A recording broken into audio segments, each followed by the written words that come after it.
Welcome again in the class of topology. We have done a lot about separation axioms, and before moving on to the Urysohn's lemma, there is one important theorem that we are going to prove today, and that is the theorem.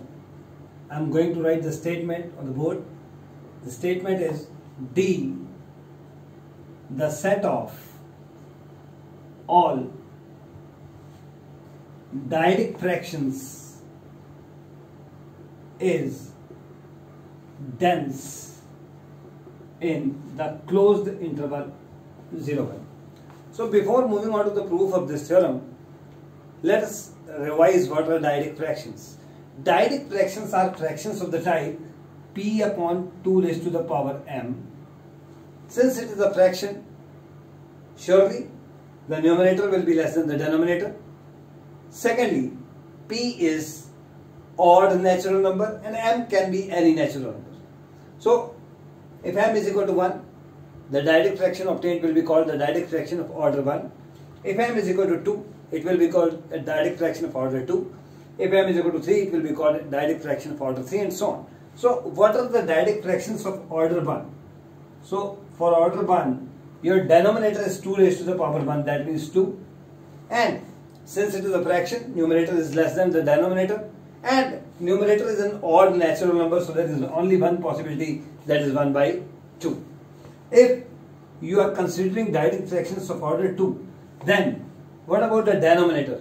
Your denominator is 2 raised to the power 2 means 4, and there are two possible candidates for the numerator.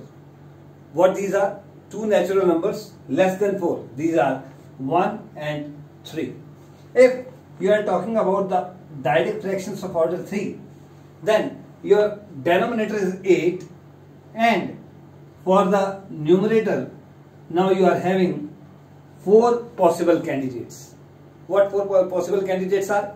These are 1, 3, 5 and 7, because it should be an odd natural number, and secondly it should be less than your denominator. So these are the dyadic fractions. And if I construct a set having all these numbers and many more of order 4, 5, 6 and so on, then this set will be called D, and it is called the set of all dyadic fractions, and this set D we are to prove that it is dense in the closed interval 0, 1. So now we will move on to the proof of this theorem, because it is to be used in the proof of Urysohn's lemma.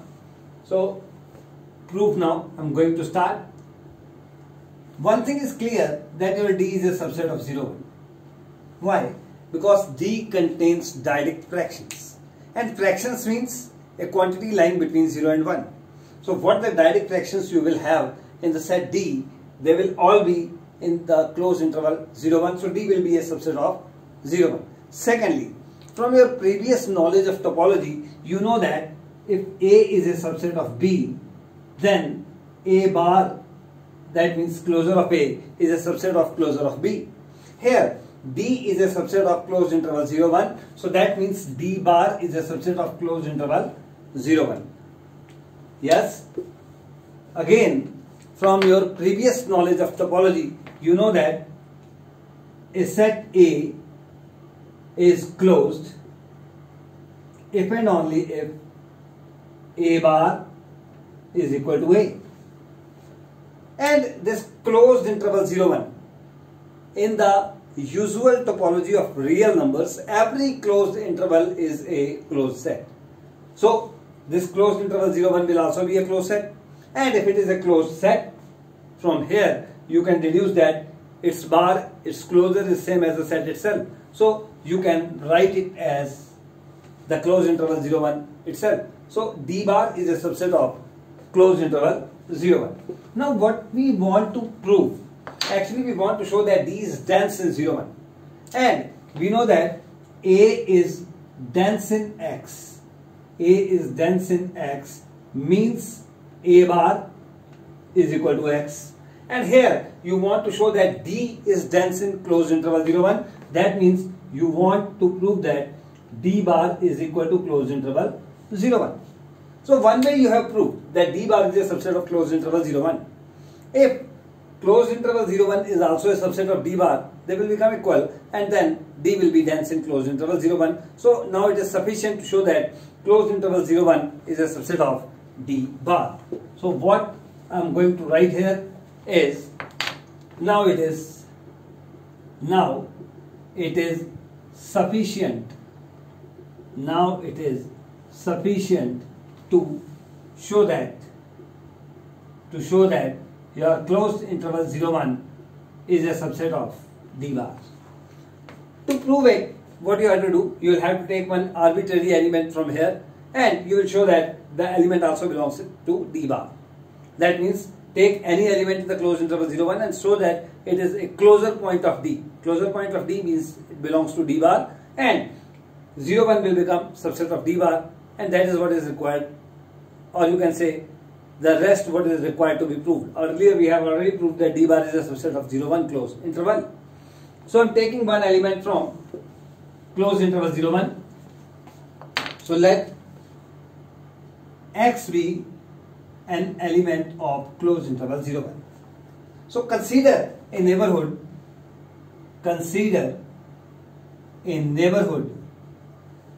x minus epsilon, x plus epsilon of the point x.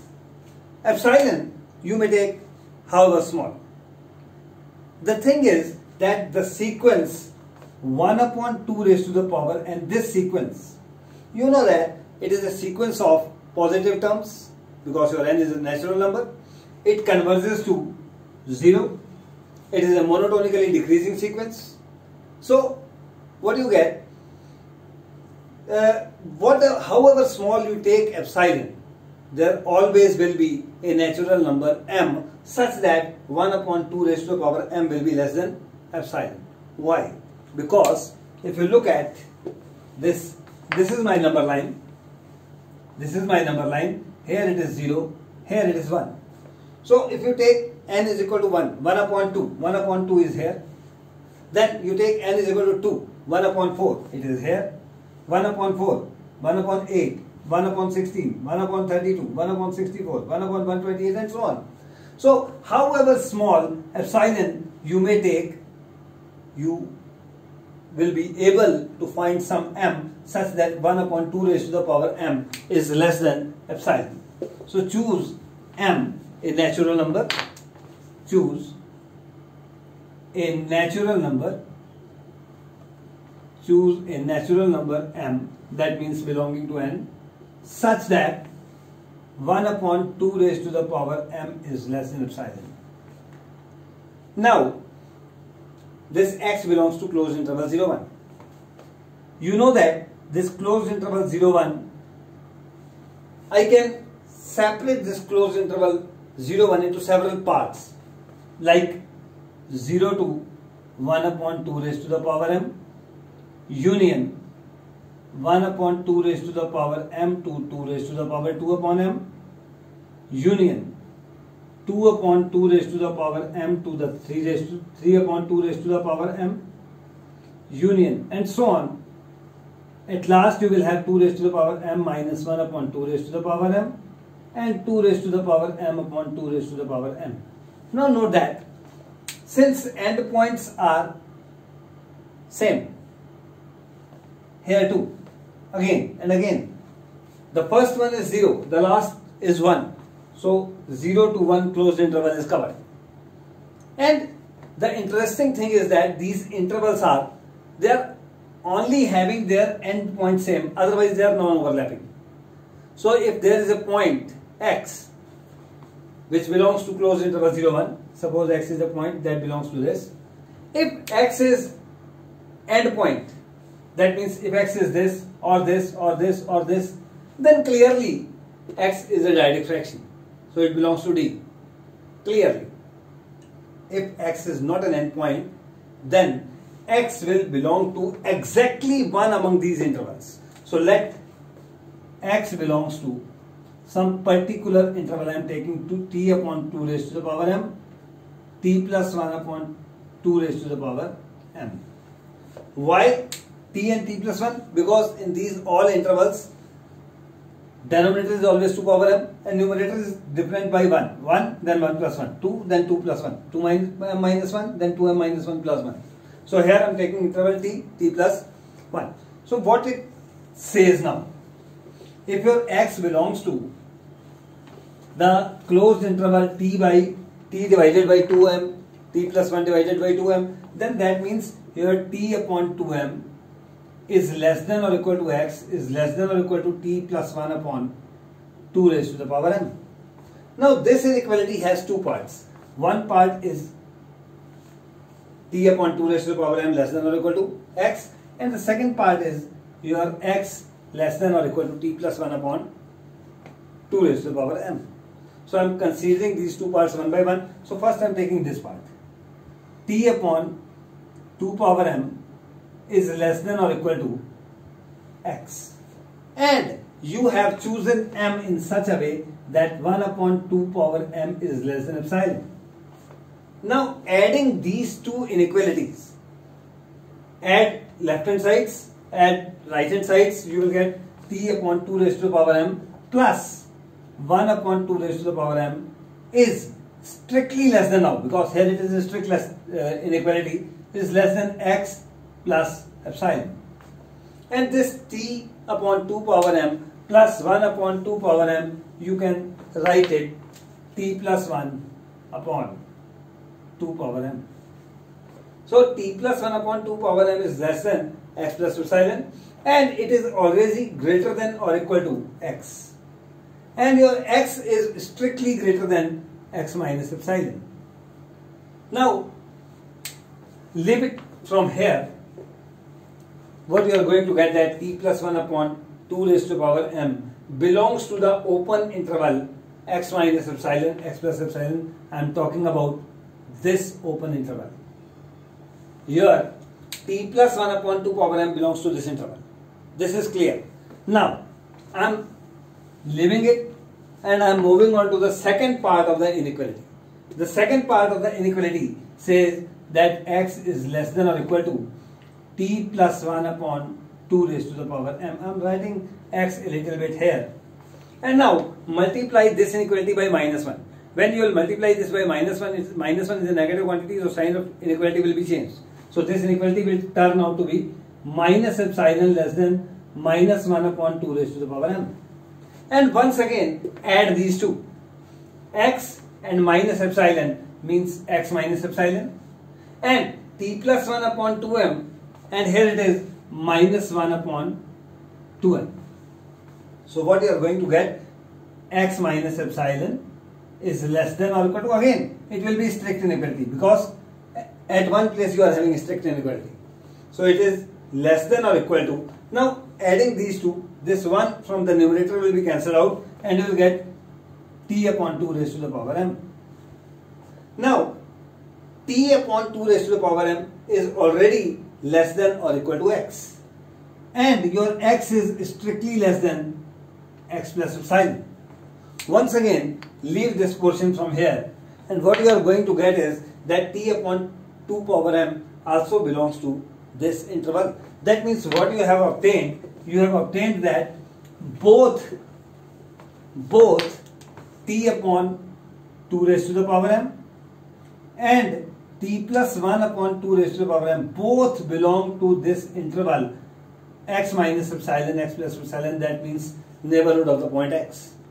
And one thing is most to be sure, either t is an odd number, and if t is not odd, that means it is even, then t plus 1 is odd. So at least one of these two is odd, and whichever is odd, the fraction will become dyadic fraction. If t is odd, it will be your dyadic fraction. If t is even, then t plus 1 will be odd, and this will be your dyadic fraction. So that means you have taken an arbitrary neighborhood of the point x, and you are getting a dyadic fraction belonging to that arbitrary neighborhood. That means every neighborhood of the point x intersected with the set of dyadic fraction is non-empty, because this neighborhood contains at least one point which is dyadic fraction. And if every neighborhood of x intersects with the set of dyadic fractions, this means your X is a closure point of the set D, that means X belongs to D bar. And you have taken X from the closed interval 0, 1, now X belongs to D bar, that means the closed interval 0, 1 is a subset of D bar. In the starting, you have proved that D bar is a subset of closed interval 0, 1. Since both these sets are subsets of each other, it follows directly that they are equal. Equal means your D bar is equal to the closed interval 0, 1. And it directly means that D is dense in closed interval 0, 1. And that was required to be proved in this theorem, or you can say in this lemma, or in this proposition, in this result. And this result we will use when we will prove Eurechon's lemma in the next video. Wait for the next video. Thank you once again.